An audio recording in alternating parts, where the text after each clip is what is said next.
আমরা এখন পাইথনে যে বিষয়টি নিয়ে আলোচনা করবো সেটি হচ্ছে ফাংশন। তো ফাংশনের বেসিক স্ট্রাকচারটা হচ্ছে দেখতে অনেকটা এরকম যে ডিএফ যেটা আছে এটা দিয়ে আমরা হচ্ছে একটা ফাংশন শুরু করি, আমাদের ফাংশনের নাম দিই, নাম দেওয়ার পর একটা ব্র্যাকেট দেয়, ওই ব্র্যাকেটের মধ্যে আমার প্যারামিটার থাকে, তো বিভিন্ন ধরনের হচ্ছে কি থাকে আমাদের স্টেটমেন্ট থাকে।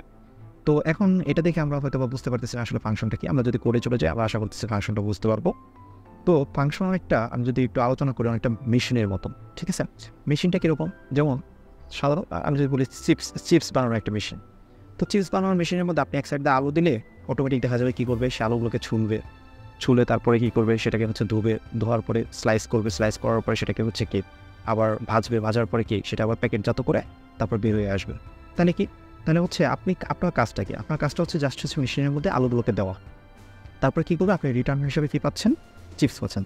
তো অনেকটা ফাংশনের কাজ অনেকটা এরকম, ঠিক আছে? তো আপনি এরকম বিভিন্ন ধরনের কাস্টম ফাংশন তৈরি করতে পারেন। কী ধরনের ফাংশন হতে পারে আমি একটু দেখি। হ্যাঁ, ধরেন সাপোজ আমি একটা সিম্পল একটা ফাংশন তৈরি করি, আমি ফাংশনটা লেখার পরে হচ্ছে আপনাদেরকে বোঝাই। ফাংশন তৈরি করার জন্য আমাদেরকে যে কিওয়ার্ডটা ইউজ করতে হবে সেটা হচ্ছে ডিএফ, ঠিক আছে? পাইথনে যেটা ইউজ করতে হয় সেটা হচ্ছে ডিএফ। তারপর আপনি যে ফাংশনের নাম দিতে চাচ্ছেন এখানে আপনি যে কোনো নাম দিতে পারেন, ঠিক আছে? যে কোনো নাম।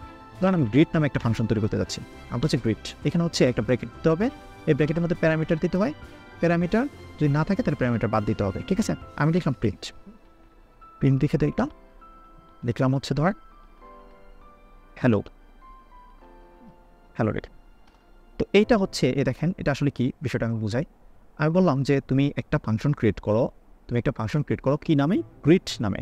ফাংশনের নামটা হচ্ছে গ্রিড, হ্যাঁ? এবং ফাংশনটা যে আমি ক্রিয়েট করতেছি এটার কমান্ডটা হচ্ছে ডিএফ দিয়ে, হ্যাঁ? তারপর হচ্ছে এখানে আমরা ক্লাস ব্র্যাকেট নিলাম এবং প্যারামিটার দেওয়ার একটা অপশন থাকবে, কিন্তু প্যারামিটারটা আমরা ইউজ করি এখানে, যেহেতু একটা সিম্পল ফাংশন আমরা ক্রিয়েট করছি। তারপর ভিতরে লেখা আছে প্রিন্ট হ্যালো। এখন যখনই আমি এই গ্রিড নামক যে ফাংশনটা আছে এটাকে কল করব, ধরুন কল করার সিস্টেমটা হচ্ছে অনেকটা এরকম যে আমি গ্রিড লিখলাম, এই ফাংশনটাকে ওই লিখে আমি রান করলাম, দেখেন সে আমাকে কী করবে, হ্যালো রিটার্ন করবে। আমি যদি এখানে আরও কোনো কিছু লিখে রাখি, যেমন ধরেন প্রিন্ট, আমি বললাম যে বাংলাদেশ, হ্যাঁ, সে কী করলো দেখেন, আমি গ্রিড নামক ফাংশনকে কল করতেছি, সে আচ্ছা এটাকে আমি রান করে নিই, তারপর গ্রিড নামক ফাংশনকে কল করে দেখেন কী লেখা আছে, হ্যালো বাংলাদেশ। আমি যদি আরও কিছু লিখি, প্রিন্ট হাই, আমি গ্রিড নামক ফাংশনকে কল করলাম, সে কী করলো সব জায়গায় আমাকে কী করছে, হ্যালো বাংলাদেশ হাই। তো এই ধরনের বিষয়টা যে আমরা একটা ফাংশন ক্রিয়েট করছি, এটা হচ্ছে ফাংশনের নাম, আপনি সেই ফাংশনের নাম যে কোনো কিছু দিতে পারেন, কোনো সমস্যা নেই। এবং ডিএফ দিয়ে বুঝিয়ে দিতে হবে যে সেটা একটা ফাংশন এবং এই ফাংশনের ভিতরে কী কী কাজ করতে হবে সেটা বলা থাকবে এই জায়গায়, ঠিক আছে? তো অনেকটা ধরেন কী বললো যে প্যারামিটার দিয়ে যে ফাংশনগুলো তৈরি হয় সেগুলো কীভাবে তৈরি হয় এটা একটু দেখতে হবে। তাহলে আমি সাপোজ ডিএফ নিলাম, তারপর আমি একটি গ্রিড লিখলাম, লিখে আমি একটি নেম পাস করবো, সাপোজ নেম নামে একটা কি প্যারামিটার দিলাম এবং আমি বললাম যে প্রিন্ট আমি বললাম যে হ্যালো, তারপর আমি এখানে কমা দিয়ে লিখলাম হচ্ছে নেম। আসলে বিষয়টা কী হলো একটু দেখি। দেখেন এইখানে যেটা করছি, এখানে কোনো প্যারামিটার ছিল না এই ব্র্যাকেটের মধ্যে, আর এখানে একটা প্যারামিটার আসছে সেটা হচ্ছে নেম বলতে বোঝানো হচ্ছে একটা ভেরিয়েবল, অ্যাকচুয়ালি আসলে এটা একটা ভেরিয়েবল, ঠিক আছে? এটা ভেরিয়েবল দেওয়া। তো ডিএফ গ্রিড একটা ভেরিয়েবল, সেই ভেরিয়েবল দেওয়ার পর আমি বলতেছি প্রিন্ট হ্যালো এবং নেম। এটা আসলে কি আমি একটু যদি লিখি, ধরুন গ্রিড নামে এই ফাংশনকে কল করলাম, দেখেন প্রথমত এটা আমাকে একটা ভুল একটা রিটার্ন করবে, যেখানে কি মিসিং, এই যে grid missing one required positional argument name. তার মানে এখানে দেখেন গ্রিড নামক যে ফাংশনটা ছিল সেই ফাংশনটার মাঝখানে নেম নামে আরেকটা আর্গুমেন্ট ছিল, কিন্তু আমি শুধুমাত্র গ্রিডকে কল করছি, কিন্তু এখানে নেম নামক যে আর্গুমেন্টটা আছে সেটাকে আমি কোনোভাবে পাস করি নাই।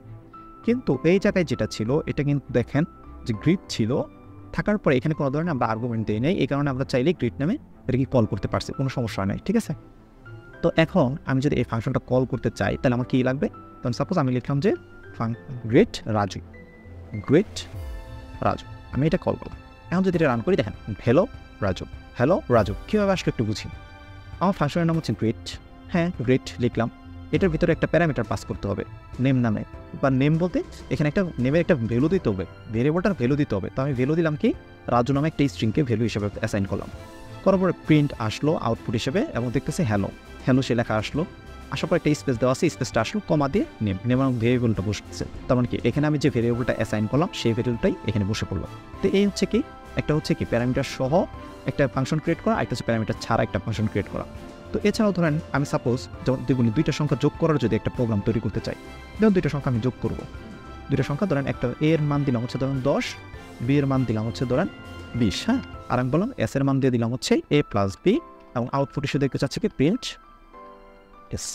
তাহলে দেখেন এই ফাংশনটা কীরকম দেখছে যে এ এর মান আমি বললাম 10, বি এর মান 20 এবং এ প্লাস বি বলতে 10 আর 20 এর যোগফল 30, সেটা হচ্ছে এস এর মাঝে রইলো এবং প্রিন্ট হিসেবে কী করলো, আমাকে 30 রিটার্ন করলো। ঠিক আছে, এস এর ভ্যালুটাও 30, এটা রিটার্ন করলো। এটাই হচ্ছে আমি কি একটা ফাংশন তৈরি করতে পারি। কীভাবে তৈরি করতে পারি একটু দেখি। যে ধরেন দুইটা সংখ্যা যোগ করে একটা ফাংশন তৈরি করতে আসছে, ডিফাইন সাম। ধরেন সাম নামে আমি ফাংশন তৈরি করতে চাচ্ছি, আমার ফাংশনের নাম হচ্ছে সাম, অথবা আমি আমার নাম যদি রাখতে চাই, যে ধরেন সাপোজ আমার নাম বা যে কারোর নাম এ রাখতে পারি, যেমন বলা হচ্ছে রাজু সাম।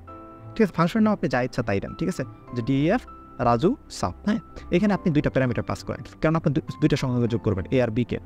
তাহলে কী বললাম, আমি দুইটা প্যারামিটার পাস করলাম। তারপরে আমি কী করলাম, যে এস ইজ ইকুয়াল টু বলে দিলাম এ আর বি, মানে যেটা হচ্ছে ইউজার দিবে সে দুটো যোগফল এবং প্রিন্ট এস। আচ্ছা, এত করে কী হইলো একটু দেখি, আমরা বুঝি। ধরেন আমি যখন এই যে রাজু সাম নামক ফাংশনটাকে কল করবো, রাজু সাম নামক ফাংশনটাকে কল করলাম এবং কল করে আমি এ আর বি, দেখেন প্যারামিটার কিন্তু এখন দুইটা দিতে হবে। আগে দেওয়া লাগছিল কয়টা, একটা, কেননা সেখানে নেম নামে একটা প্যারামিটার ছিল, এখন কিন্তু প্যারামিটার দুইটা এবং কমা সেপারেট আছে।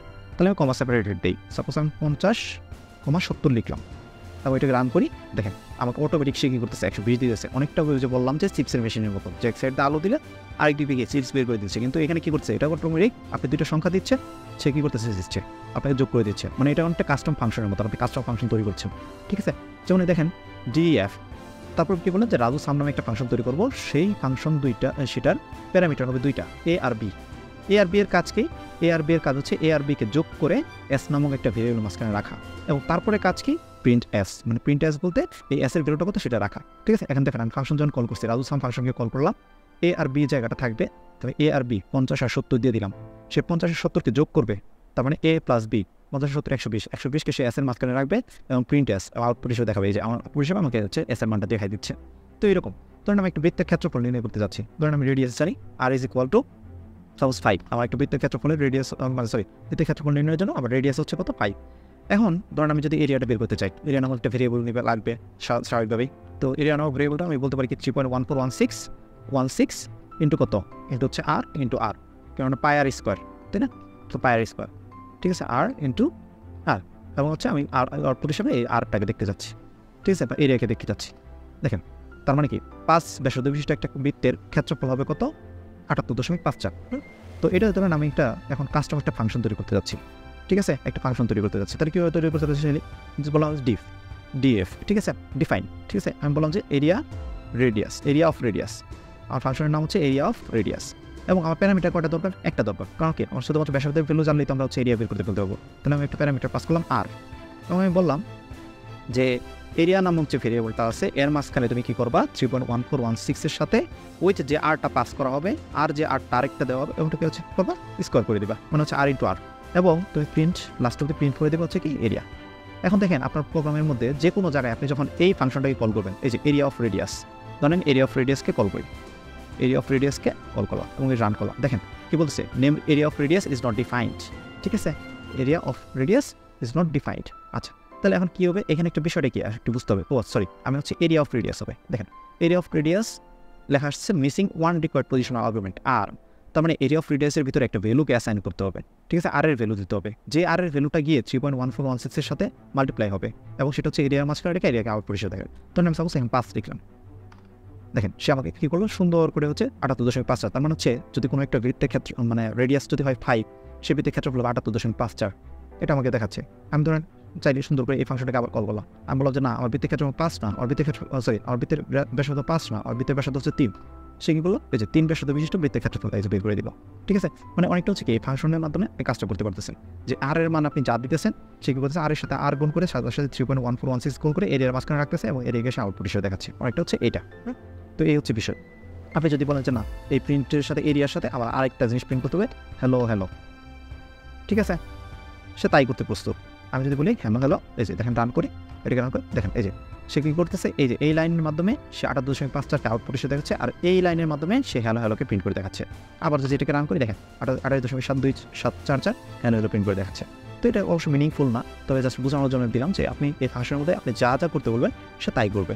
ঠিক আছে, তো অনেকটা হতে পারে এরকম যে ধরেন আপনি এমনটা হতে পারে যে আপনি বৃত্তের পরিধি বের করতে যাচ্ছেন। তো বৃত্তের পরিধি বের করার কি যে ধরেন আমি বৃত্তের পরিধি বের করতে যাচ্ছি, তো বৃত্তের পরিধি বের করার জন্য আপনার কিন্তু ব্যাসার্ধ জানা দরকার। ধরেন আপনি বৃত্তের ব্যাসার্ধ জানেন 5, আর বৃত্তের পরিধি সি নামে একটা ভেরিয়েবলের মধ্যে অ্যাসাইন করতে যাচ্ছেন 2πr, তার মানে 2 ইন্টু পাই বলতে হচ্ছে 3.1416 ইন্টু হইতেছে কত আর, আর আপনি এই প্রিন্ট আর প্রিন্ট সি। এটা দেখতে পাচ্ছেন। দেখেন তাহলে কোনো একটা বৃত্তের যদি ব্যাসার্ধ হয় 5, তাহলে সেটার পরিধি কত, এই 2 এর সাথে 3.1 প্রসেস করে সে আর কে গুণ করে দিলে সেই ভ্যালুটা সি এর মধ্যে অ্যাসাইন হয়ে যাচ্ছে, তারপর প্রিন্ট সি। তাহলে 31.4x6, ঠিক আছে। এখন এটা ধরুন ফাংশনের মধ্যে একটা ফাংশন ক্রিয়েট করে রাখতে চাচ্ছেন, সেই ফাংশনটা কল করবেন আর হচ্ছে ভিতরে বৃত্তের ব্যাসার্ধ দিয়ে দেবেন, অটোমেটিক আপনাকে পরিধি দিয়ে দিবে। তাহলে এটা কীভাবে করতে পারেন, যেমন ধরেন ডিফাইন, আমি বললাম যে পরিধি, বাংলায় লিখলাম যে পরিধি এবং পরিধির জন্য আমার আর নামে একটা আর্গুমেন্ট লাগবে। আমি বললাম যে কি, যে এই যে আর যেটা আছে এটা সে 2 গুণন 3.1416 গুণ আর, এবং এটাকে একটা ভ্যালুর মধ্যে অ্যাসাইন করে রাখতে হবে। যেমন সি নামক একটা ভ্যারিয়েবলের মধ্যে অ্যাসাইন করলাম, সি নামক ভ্যারিয়েবল, এবং বললাম যে লাস্ট হতে এই সিকে আউটপুট হিসেবে দেখো। এখন দেখেন আমি যখন এই যে পরিধি নামক ফাংশনটাকে কল করবো, এবং পরিধি নামক ফাংশনটাকে কল করি, এবং পরিধির ভিতরে দেখেন একটা আর্গুমেন্ট দিতে হবে। তো আর্গুমেন্ট বলতে হচ্ছে কি, রেডিয়াসের ভ্যালু দিতে হবে। ধরেন আমি রেডিয়াস দিলাম হচ্ছে 5, দেখেন সে আমাকে বলতেছে 31.4x6, অটোমেটিক বলে দিচ্ছে। ধরুন আমি রেডিয়াস বললাম হচ্ছে কি 2, সে আমাকে বলতেছে যে 12.564। তো এইভাবে হচ্ছে কি আমরা বিভিন্ন ধরনের ফাংশন ক্রিয়েট করতে পারি, কাস্টম ফাংশন, এবং এই ধরনের ফাংশনগুলো আমাদের পরবর্তীতে কাজে লাগবে। তো এই হচ্ছে ফাংশনের বেসিক আলোচনা।